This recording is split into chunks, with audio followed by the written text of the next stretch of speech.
This is the Big O Show. This is the Big O Show. There he is, locked and loaded. How you feeling, Ira? Happy New Year, my friend. Happy New Year to you and everyone out there. Right behind me is what used to be Staples Center, now Crypto.com Arena. Heat played tonight. Clippers 10:30, Lakers Wednesday 10 p.m. And Big O, if after the way the fall started, if amid the expectations for our South Florida team, I would have told you on January 2nd, only one South Florida pro sports team has a winning record. Is there honestly any chance you would have said it would have been the Miami Heat? Yeah, the Miami Heat, yeah. Only one. Yeah, I'm saying just if I told you there was only one. Remember, based on the expectations of the Panthers, based on how the Dolphins started. I get you now. Yes, okay, I got you. Crazy. Because remember, we started with hopes with the Heat, and then it's gone downhill, kind of like the Panthers. We started with hopes with the Panthers that they would, this tweak, with this defensive tweak, would add what they need with their offensive prowess, and then we've gone downhill. You know what I mean? And so now both Heat and Panthers are, Panthers are still going downhill. Heat are trying to climb out of it. I don't know what the hell. I don't know what the hell's going on with the Panthers. It's crazy. I have been checking in every Monday on our Acura Pembroke Pines reports for months, and you kept telling me, Ira, when are the Heat going to be like the Dolphins? When are they going to get it going? When are they going to give us another winning team? It really is insane, and there are so many players on the Heat who are Dolphins fans, who want them to succeed and thrive as well. Of course, we know about UD and the passion he has. Yes, and the one thing I tweeted out last night, just because I find it literally mind-blowing, is that Brian Flores might make the playoffs and the Dolphins might not. Who the hell saw that coming? Yeah, especially the way the Steelers started. They got better. Pickett got better as the year's gone on, and he's had a couple of concussions. Also, really nice play at the end of that game. And that Minka Fitzpatrick guy looks pretty good also. Well, I mean, but that was Brian Flores that got him traded. I know that, but I'm saying the Dolphins. That's how screwed up it is that they both end up on the same team after that. And the Dolphins hitched their wagons to Xavier Howard, who is a great player when healthy, but is not healthy, and that makes all the difference. The lesson learned in South Florida is this. Is that I know it's the cliche, and you and I mentioned in our Acura Pembroke Pines reports twice a week, but there's no ability like availability. You have to be present. It has hurt the Heat with Jimmy Butler missing the 13 games. It has killed the Dolphins with their injuries. It is an Ekblad annual thing with the Panthers. That's the thing. You have to be there on Sundays and with the other leagues, Monday through Friday and Saturday and Sunday. So the whole lament about injuries, you know what? I know we talk about freak injuries. I know we talk about, Tua, concussion, it's a violent sport. But yet, Big O, how come there's a subset of players who don't get injured and a subset of players who do? So I think it's more than a randomness also. It's taking care of your body. You've heard stories about Dolphins players who didn't have the right nutrition. Wasn't Devontae Parker with his cramping? And then he finally said, maybe I should eat better. So I think that's a factor too. So I think that what we're seeing right now, if you're available, you are by nature a better player.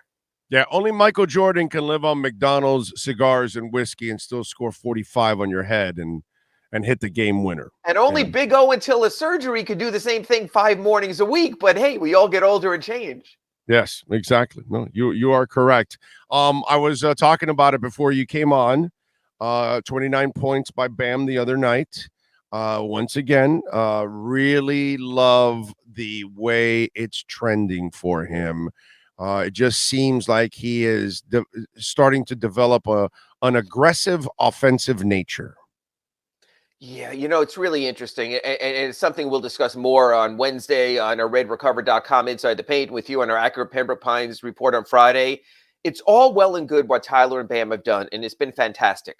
Yeah. But when this team is whole, there's decisions to be made. And I even wrote about this in my Ask Ira at SunSentinel.com this morning. Who's the Heat's closer? Are the Heat ready to tell Jimmy Butler, give up the ball because this Tyler guy is money in the bank? Who gets the shots at the end? Is it what kind of shot? What kind of shot do you need? Yes, I understand a 1-point game, Jimmy gets to the foul line. It's a different situation. But what I'm saying is some of Bam's and Tyler's best games have come with Jimmy out. So you have pointed this out for really months now, that there's a bright future, that there's the Bam and Tyler future coming. It's out there. It's in the ether. It's coming down the road. When does that transition come? Look, Big O, I still need to see this team with their 5 main starters together to see if it works. Because I got to tell you, when they've had their primary lineup of Bam and Caleb Martin and Jimmy and Tyler Hero and Kyle Lowry, just 12 games this season, they're 5-7 in those 12. So maybe Eric Spoelstra needs to tweak a little and say, you know what? What I thought might have worked, I might need to move in a different direction. And like you've pointed out, more Bam seems to be making them more successful, because you can't just live on a purely perimeter diet, which is almost the analogy with the Dolphins. You can't purely live on a passing game. You have to have inside-outside balance. We're seeing it on both teams. Yeah, no, I'm with you. And listen, I think, hey, man, if Bam and Tyler go play all the games, then guess what? They got to start being the anchors of the team. And listen, Butler has always proven to be a complimentary superstar. Yes. A guy that could go in and he has less ego about having to get all the points and all that. I think Jimmy's smart enough to understand that by using the young guys, it'll make his life easier, and it's a bridge for him to extend his career, actually, instead of being the guy that has to carry the burden, which is surely going to shorten your career as it's doing now, because you got to miss half the season so far that you're playing. So if intelligence sets in for Jimmy, he uses these guys to his benefit. It's really not a detriment. Yes, and it's sort of like what you said when the contract came out, and you're famous or notorious when it comes out to giving big money and long-term deals to guys and having them bust at the end. And you said, Jimmy Butler's great for the Heat now, but you're paying him when he's 38 years old. Well, this is the way to make the money work. This is a way for you to make the money work insofar as that you can get a good Jimmy Butler for those last couple of years, when hopefully you're getting a great Tyler Hero and a great Bam Adebayo. So maybe Pat Riley is the genius all over again. And he saw this possibility because you put the money aside for a second, and you're right. Jimmy Butler is always adjusted to the talent around him. He might not have loved when he was playing with Tobias Harris and Joel Embiid and what happened in Philly, but he made it work except for one Kawhi Leonard shot. Same thing in Chicago. He made the adjustments also. So maybe we're starting to see the transition to next-gen Heat. And you might be right. And Jimmy Butler, as an elder statesman at 37 and 38, still might be able to do enough to help make Bam and Tyler and the Heat even better. The progress of Oladipo, I'm seeing a lot of minutes played. And that in itself, I think, is a real positive for Victor. 2 factors here. Yes and no. Yes, when he plays, he's playing more minutes, but he still didn't play both ends of the back-to-back in Denver and Utah, sat out Denver. So there's still one more step he has to take if he can take that. But I got to tell you, I posted a feature on Victor Oladipo this morning at sunsentinel.com. I know Anthony Chang did it at the Miami Herald also. And yet, as much as we create expectation, I still think we need to temper for this reason. It has to be more consistent. It has to be that. In other words, I don't think either of you or I can say on today's Acura Pembroke Pines report, Victor Oladipo is back. He's trending toward Victor Oladipo. He's trending toward Victor Oladipo, and he's trending toward a different Victor Oladipo at sixth man. Very interesting. Even with Jimmy out on Saturday, they did not start Victor. They started Max Strus instead. They wanted to get Victor comfortable in the sixth man role. Now, can Victor, who's given up millions of dollars in contracts, thinking he can get more, accept being a sixth man the rest of his contract? Because you know what? He's 30 years old right now, Big O. This is his future. We will see going forward how accepting he is, or does some team come in the offseason with a contract offer and a promise of starting, and that seduces Victor. So Victor has to settle into this new role. It's a difficult transition for a former All-Star, but I think it's a role very suited to where Victor Oladipo is right now. Now, let's use common sense, and I hope he uses common sense. He's miles and miles away from even thinking about that stage. What he needs to do first is what he's doing now, building up that body so he can become reliable, because he's kind of in that Tua Tagovailoa zone that, yeah, dude, you can play, but you're unreliable. You can't stay healthy. And so that's why I'm telling you he's trending. I like where he's trending, because every time I see it, he's playing 30 plus minutes. And if I see 30 plus minutes on that body, that already in itself is an enormous progress for him from where he's been in recent years. He hasn't been able to put back-to-back nights where his body's out there for 30 minutes a game. So for me, that's impressive. Yeah, we got to get to the back-to-backs. We got to get to the point where maybe he's a little bit more effective offensively night in and night out and all that other stuff. But right now, at least when I'm looking at that box score and I'm seeing the amount of minutes he's playing, that's actually really good that he's built that way. Now, the other thing that I wanted to ask you is, okay, does it look like Strus is getting out of his funk too now, right? Last couple you know games? what? 3-point shooters are so streaky that every Right. time I think so, because you could say the same thing about Duncan Robinson, who's hitting shots now.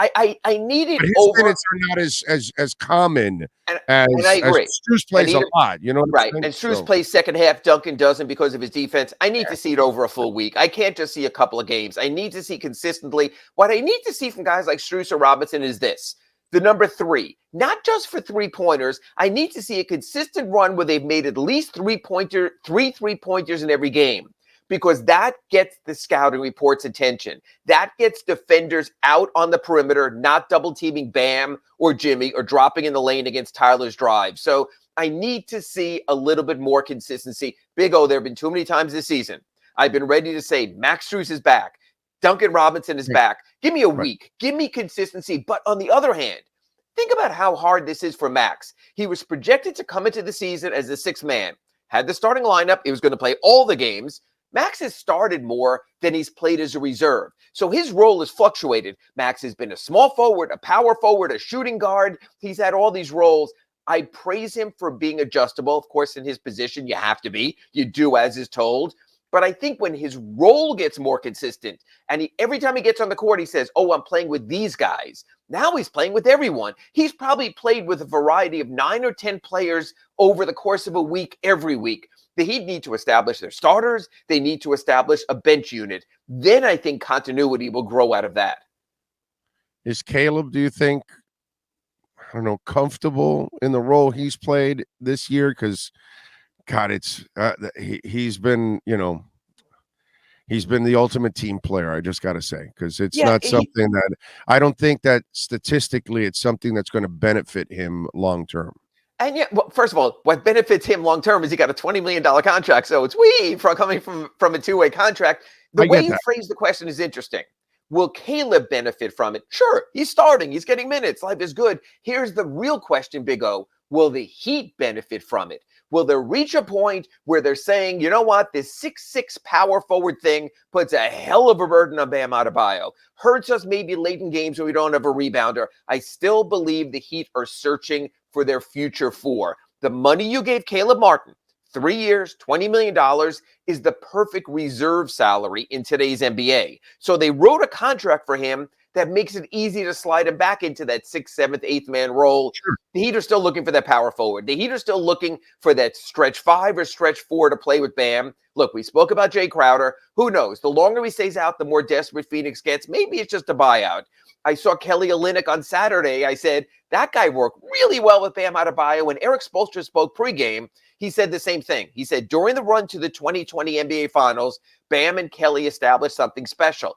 The Heat still thought it's better to take a chance on Victor Oladipo. They made the trade with the Rockets. So I still think the Heat are very much looking for all of their needs at a better long-term fit 4. Could it be Jovic? Perhaps. He has back spasms now. Could it be a draft pick eventually? Perhaps, maybe. Could it be a veteran? That's the Pat Riley way. But I still think, as well as Caleb Martin is playing, that's sort of still the glaring hole in the big picture in the long view.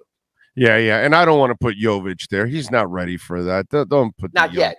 Down the road. Yeah, down there. Let his body fill out a little bit more. Let him graduate high school. Yeah, I agree. Yeah. What do you think about tonight? You know what? The Clippers can't score. The Heat can't score. This is going to be fun TV to stay up. Might put you to sleep. I mean, believe me, if I had a choice to watch Bills-Bengals, I might lean that way instead, but I'm not saying anything against my good friends at Bally Sports Sun.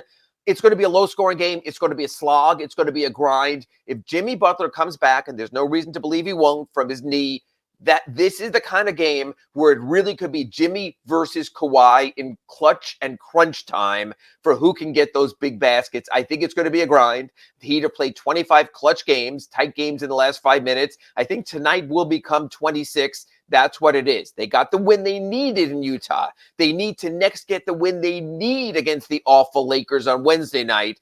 Then it comes to all or nothing on this trip, Friday in Phoenix without Devin Booker. There is still a path to the Heat for a 3-2 finish, a winning record when they go home for a more favorable home schedule. Tonight's a swing game. Tonight's the bonus, just like Denver was. You get tonight, it could be an even better trip.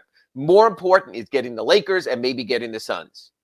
Yeah. Let's hope they can get a couple victories on this road trip. All right, what do you got going on in the Sun Sentinel leading up to game time? The Victor Oladipo feature story, like I told you about, I'm enjoying the moment. He's enjoying the moment, but there has to be more. What's the next step for Victor Oladipo? It could decide the second half of the season. And then I wrote in my Ask Ira, who's the closer for the Heat? And I mentioned what you did is that situational. If it's a three or a jumper we need or a quick transition basket, Tyler Hero's the guy. If it's a tie game and getting to the foul line or getting a better attempt inside, Jimmy Butler's the guy. It'll be interesting to see which numbers Spo calls. It'll be interesting to see which player actually gives up the ball at the end of a game. You know what? You can never have too much. The Heat have two potential closers, so it's sort of like they have their Waddle, their Tyreek Hill, but can they execute it? That's what we see next. And the other ongoing story, Big O, you've spoken about it. Can they get more out of Kyle Lowry? He was very not good in Denver. He was very meh. You know what? He didn't play the fourth quarter at all. Think about that in a clutch game. He was pulled with 2 minutes to go in the third.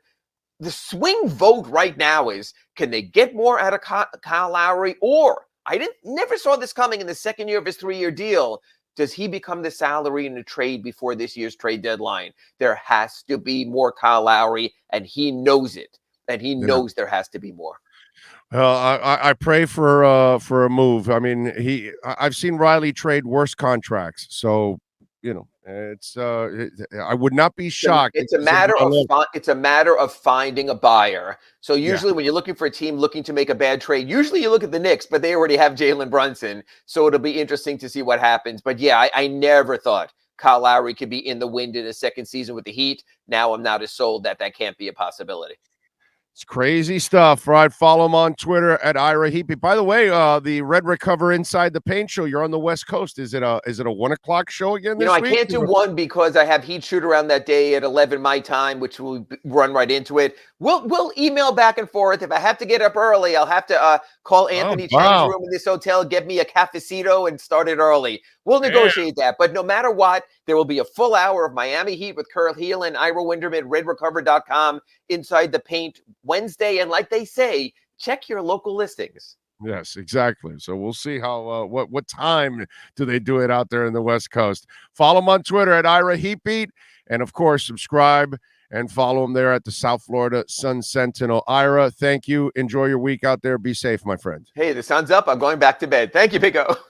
Yeah, Ira Winderman chiming in, baby, out in the West Coast. Oh, you got to love it. That is our Acura Pembroke Pines Miami Heat and NBA.